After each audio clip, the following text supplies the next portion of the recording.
Đường đời muôn vặng nẻo, có Chúa luôn sánh vai, có Chúa đi với ta, nào ta lo lắng gì. Đường đời muôn sầu khói, có Chúa an ủi ta, vui sức thiêng Chúa ban, nào ta hãy lên đường.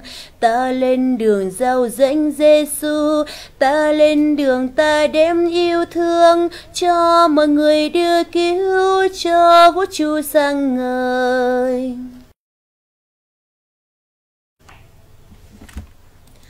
Lưu nền nhua xa cây, mỗi tôi xin run rơi, mỗi tôi xin giữ bên thu xa đang trình.